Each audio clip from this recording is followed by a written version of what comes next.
Dārgie televīzijas skatītāji, tuvojās 2025. gada noslēgums.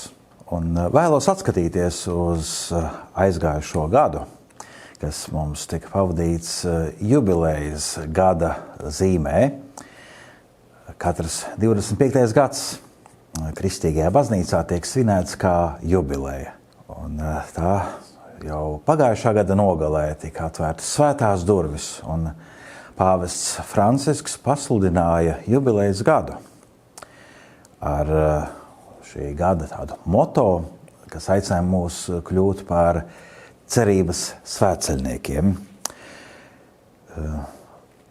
Šo gadu iesākām Tallinā kopā ar Tezē kopienu un daudziem Eiropas jauniešiem, kas bija pulcējušies uzticības svētceļojumā virs zemes. Un brīnišķīgi, ka arī Tallinā varēja izskanēt kāda Tezē dziesma latviešu valodā, kur visi Eiropas jaunieši varēja vienoties lūkšanā latviski.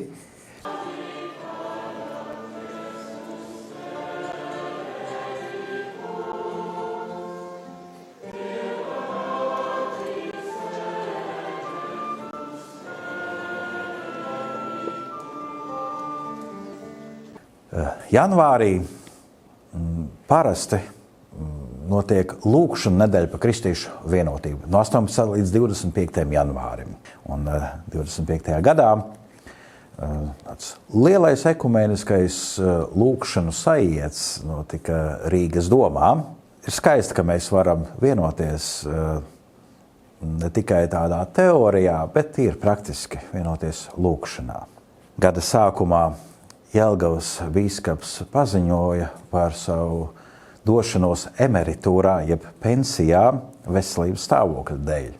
Augustā viņam palika 75 gadi, un 75 gadu vecumā bīskapiem saskaņā ar kanonisko baznīcas likumu ir tāpat jāiesniedz atlūgums pāvestam ar lūgumu ļaut doties pensijā. Un tas būtu noticis arī vēlāk, bet pēc šīs došanās emeritūrā Jelgavas diecēze tika uzticēta arhibīskapam Zbigņevam Stankēvičam, lai viņš būtu šīs diecēzes administrators līdz jaunā bīskapa iecelšanai.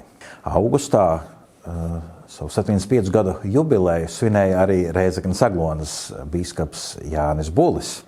Un saskaņā ar baznīcas kanonisko likumu arī viņam būtu jāiesniedz šis lūgums pāvestam atbrīvot viņu no pienākumu pildīšanas.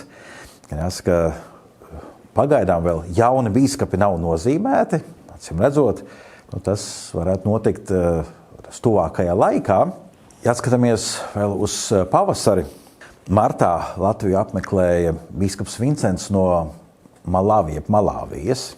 Viņš iepazinās ar situāciju Latvijā un runājām par sadarbību starp Latvijas un Malāvijas baznīcu.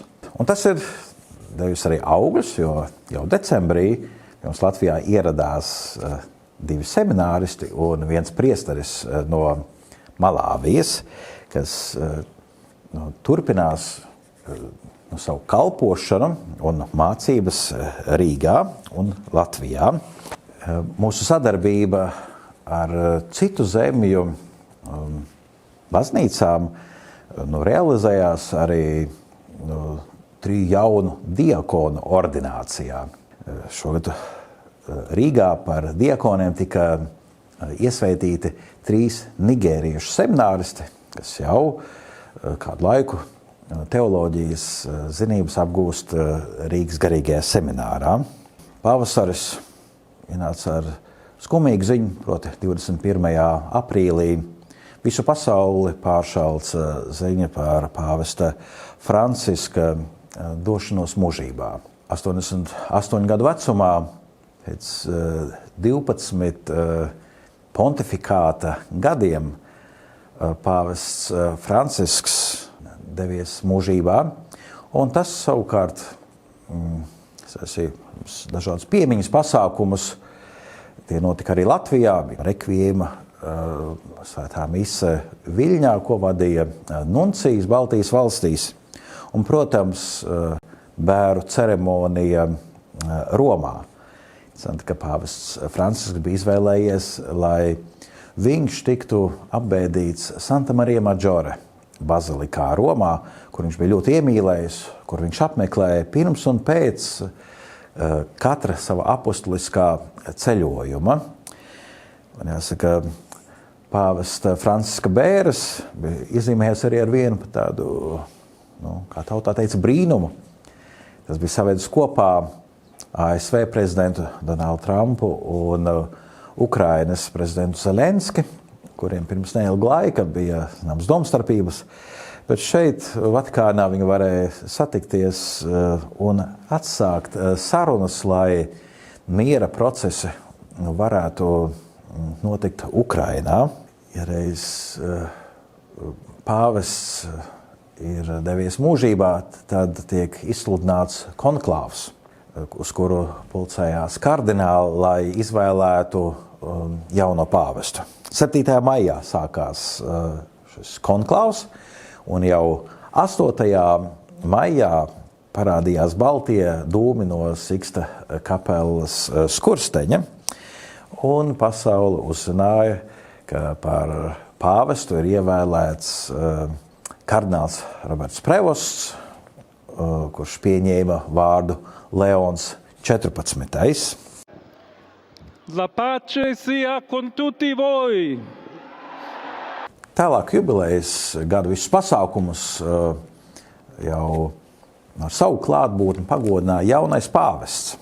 Vasarā, 1. jūnijā, man personīgi tas viens no tādiem lielākiem, svarīgākiem notikumiem, Latvijā sāka raidīt EVTN Latvija televīzijas kanāls Virszemes apraidē.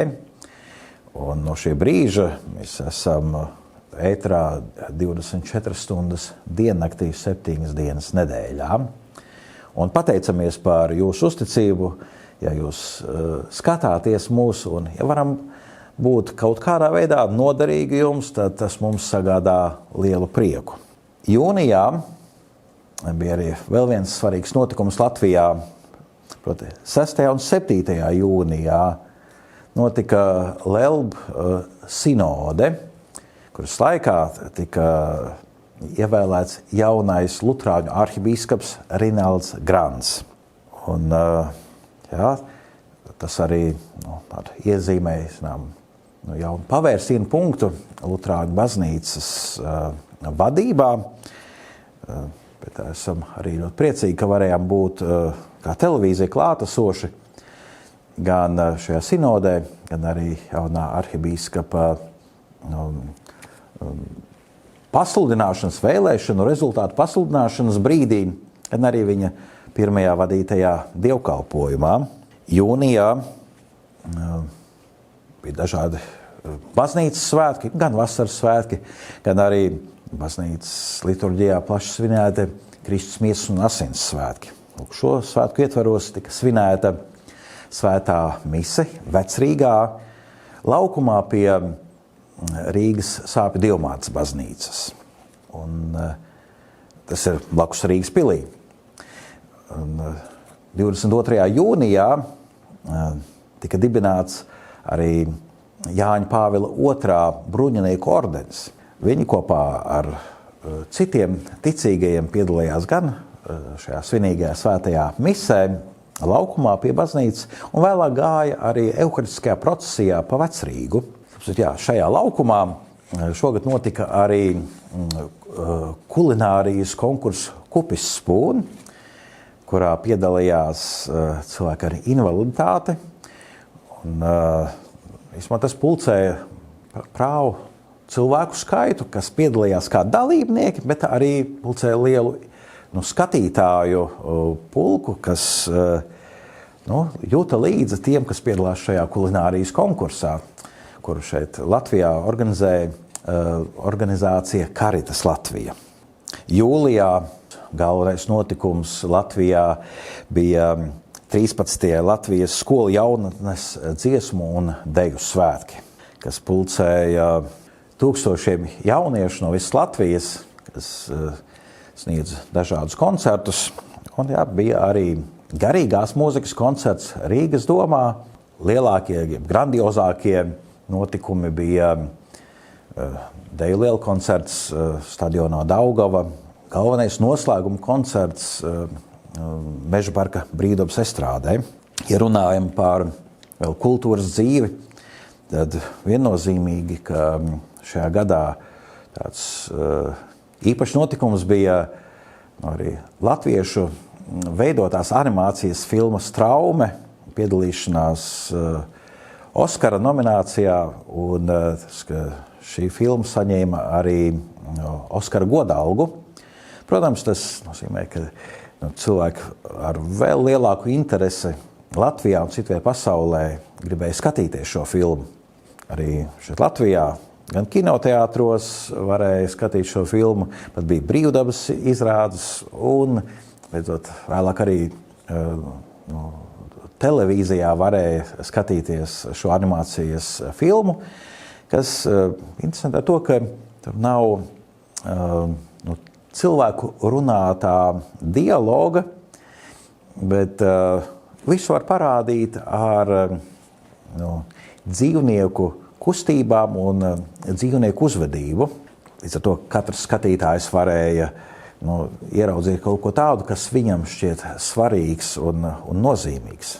Tā, piemēram, manī tas raisīja pārdomas par draudzību, par uzticību, kas ir tavs draugs, un tas vairāk uzticēties tam, kurš tas pat sākumā nemaz neizskatās pēc drauga, bet tomēr ir tāds, kas tev palīdz un tevi atbalsta.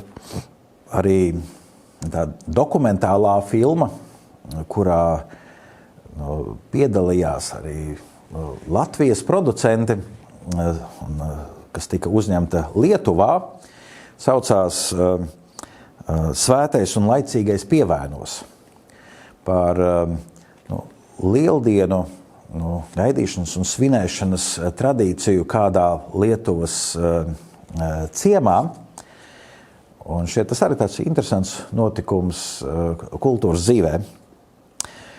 Tad vēl runājot par kultūras dzīvi, nevaru nepieminēt Eiropas padomes kultūras ceļa statusa piešķiršanu svētceļojumu maršrutam Romea Strata, jeb Romas ceļš. Tas iet no Tallinas, šķērso arī Latvijas teritoriju un noslēdzas Romā pie Pētera kapa. Arī pats esmu gājis šī Romas ceļa dažādus maršrutus, un arī šogad varēja piedalīties tādā vienas dienas gājienā pa urbāno vidi, un šis gājiens bija piepildīts arī ar lūkšanu. Gada beigās bija oficiālā šī Eiropas padomes kultūras ceļa statusa piešķiršanas pasākums Itālijā, Akvilejā, un lūk, tātad cauri Latvijai vies kāds tāds nozīmīgs kultūras ceļš. Tad, ja reiz runājam par ceļu, arī par svētceļojumu, kā katru gadu arī šogad Aglona pulcēja daudz svētceļnieku, gan tie, kas gāja kājām, gan devās ar automašīnām vai autobusiem. Šogad Aglonā galveno dievkalpojumu vadīja nuncijas arhibīskaps Georgs Genšvains, kurš nesen bija uzsācis savu kalpošanu Baltijas valstīs, un tas viņam bija pirmais viņa vadītais dievkalpojums Aglonā. Šogad Latvijā tika atklāts dažādas celtnes vai dažādi infrastruktūras objekti. Noteikti visus nevaru nosaukt. Tas pirmie, kas man nāk prātā, ir panorāmas rats Rīgā, kas tagad maina pat Rīgas šo vizuālo tēlu. Tad bija arī tilts pār upi Salatsgrīvā. Tad Liepājā tika atklāts jauns cietums. Noteikti tā mēs varētu minēt vēl daudzas celtnes, kas ir papildinājušas pilsētu vidi Latvijā. Novembrī notika Latvijas nacionālais svētceļojums uz Romu. Šāda mēroga svētceļojums iepriekš bija pirms 100 gadiem. Un tāds arī pulcēja pāris simtus svētceļnieku.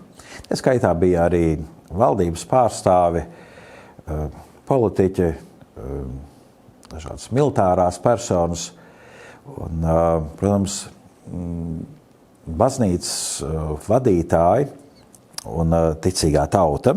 Jubilejas gadā ir bijušas dažādas arī mazākas jubilejas. Šeit Latvijā vairākiem dievnamiem ir bijuši kādi apaļi gada skaitļi kopš iesvētīšanas. Un, laikam, visnozīmīgākais būtu jāmin, ka Rīgas Svētā Jēkaba katedrālei bija 800 gadi. Katram no mums ir arī kādi plāni un apņemšanās uz nākamo gadu. Gan tādi, kas saistīti ar mūsu laicīgo dzīvi, ar darbu, mācībām, mūsu ģimenes dzīves notikumiem, un noteikti arī tādi, kas saistīti ar mūsu garīgo dzīvi. Aicinu jūs pārunāt šos savus labos nodomus, plānus ar savu ģimeni, saviem draugiem, arī ar saviem ticības brāļiem un māsām. Un varbūt arī padalīties mūsu televīzijas sociālo tīklu kontos arī ar savu novēlējumu un saviem plāniem. Vēlreiz pateicos par jūsu uzmanību, jūsu ieinteresētību un aicinu visu nākamo gadu būt tādā saziņas kopībā ar EVTN Latviju.